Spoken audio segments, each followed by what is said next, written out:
Numerically greatest term मतलब उस term का जो वैल्यू है, जो न्यूमेरिकल वैल्यू है, वो ग्रेटेस्ट होना चाहिए।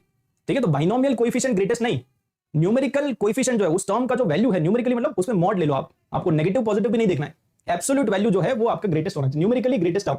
ठीक है, तो न्यूमेरिकली ग्रेटेस्ट टर्म कैसे निकालते हैं उसका डायरेक्टली मैं आपको अगेन शॉर्टकट मेथड बता देता हूं, है ना। तो डायरेक्टली आप मेथड देख लो, अगर कोई भी आपको एक्सपेंशन गिवन है तो आपको T of R plus one जो है वो न्यूमेरिकली ग्रेटेस्ट टर्म होगा।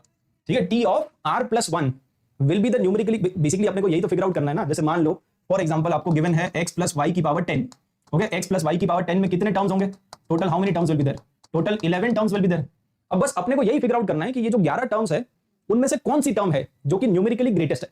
तो उसका डायरेक्ट फॉर्मूला है कि भाई T of R plus one जो है वो न्यूमेरिकली ग्रेटेस्ट होगा। अब आप बोलोगे सर आर कैसे निकालेंगे, तो आर का वैल्यू जो होता है ना वो हमेशा m माइनस वन और m के बीच में होता है।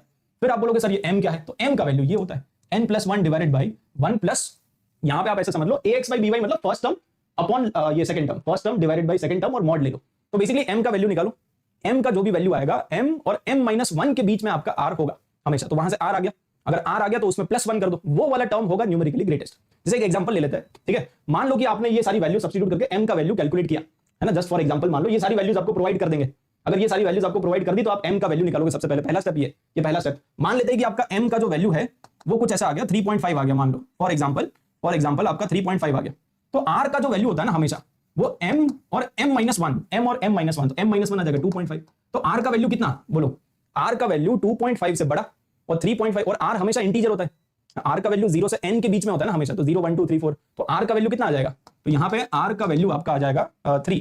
और अगर r का वैल्यू 3 आ गया तो कौन सा टर्म है numerically greatest, numerically greatest term आपका होगा फोर्थ टर्म। समझ गए, इस वाले केस में fourth term will be numerically greatest. अब देखो कभी कभी क्या होता है ना कि आपने m का वैल्यू कैलकुलेट किया और वो डेसिमल नहीं आ रहा है। लेट अस अज्यूम, एक और एग्जांपल ले लो, आपने ये m का वैल्यू कैलकुलेट किया और m का वैल्यू लेट से फॉर एग्जांपल कुछ इंटीजर आ गया, लाइक फॉर एग्जांपल m का वैल्यू 4 आ गया, या कुछ और ले लो क्योंकि यहाँ पे ऑलरेडी 3.5 है तो कंफ्यूज मत होना, कुछ भी ले सकते हो आप, 6 ले लो, m का वैल्यू 6 आ गया। अगर m का वैल्यू 6 आ गया तो आपको पता है कि भाई r जो होता है वो हमेशा m माइनस वन, तो 5 और 6 के बीच में होगा, m और m माइनस वन के बीच में होगा। तो r का वैल्यू, अब देखो यहाँ पे इक्वल टू है, इधर भी इक्वल टू है, तो इसमें दोनों पॉसिबल है, इसमें r का वैल्यू 5 भी हो सकता है 6 भी हो सकता है, बोथ आर पॉसिबल। मतलब आपका न्यूमेरिकली ग्रेटेस्ट टर्म कौन सा आएगा, न्यूमेरिकली ग्रेटेस्ट टर्म होगा सिक्स्थ टर्म और सेवेंथ टर्म, एक एक प्लस कर लो, तो sixth term and seventh term ये दोनों ही आपके न्यूमेरिकली ग्रेटेस्ट होंगे। अब आप बोलोगे कि सर न्यूमेरिकली ग्रेटेस्ट दो तो कैसे हो सकते हैं, भाई दोनों में से कोई तो बड़ा होगा, नहीं, दोनों में से कोई भी बड़ा नहीं होगा, दोनों इक्वल होंगे।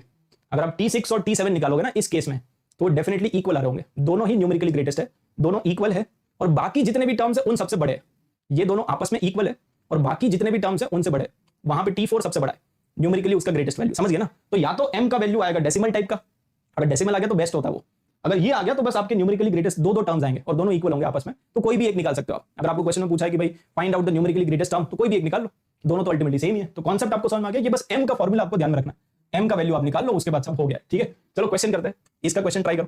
तो यहाँ पे आपको एक एक्सपेंशन गिवन है, x का वैल्यू भी आपको दे देंगे, सब कुछ दे देंगे, है ना। तो सबसे पहले आप क्या करोगे, स्टेप नंबर 1 आपको निकालना है ग्रेटेस्ट टर्म, ग्रेटेस्ट टर्म मतलब न्यूमेरिकली ग्रेटेस्ट टर्म। ठीक है, तो you need to find out the greatest term. तो सबसे पहला स्टेप होता है m का वैल्यू निकालोगे, m का वैल्यू फॉर्मूला क्या होता है n प्लस वन और 1 प्लस, तो n का वैल्यू पुट कर दो डायरेक्टली, तो इसमें पावर कितनी, पावर 11 है ना, तो 11 प्लस 1, और यहाँ पे हमेशा ध्यान रखना first term divided by second term, तो फर्स्ट टर्म और सेकंड टर्म है -5x। ठीक है, ये आ जाएगा, x का वैल्यू पुट कर सकते हो आप, तो x का वैल्यू आपको क्वेश्चन में ऑलरेडी गिवन है, ये 7/5, और x का वैल्यू कितना गिवन है 2/3, ये कैलकुलेट करना जरा, ये कितना आएगा, ये आएगा 12/21 डिवाइडेड बाय 10, तो ये तो 2.1 आ रहा है, 2.1 और 3.1, तो ये 3 से थोड़ा सा ज्यादा है, तो ये 4 से थोड़ा कम आएगा ना। अगर आप 12/3 करोगे तो 4 आता है, बट डिनोमिनेटर 3 से बड़ा है, तो आपका ये जो फ्रैक्शन है वो 4 से छोटा आएगा, ये 3.9 या ऐसा 3 पॉइंट समथिंग आएगा, ये है ना, जो भी आएगा 3 point something is the m का वैल्यू। m का वैल्यू आ गया तो r, तो आपका जो r होगा वो 3 पॉइंट समथिंग और 2 पॉइंट समथिंग के बीच में होगा, है ना, m और m माइनस 1, तो बेसिकली r का वैल्यू है 3।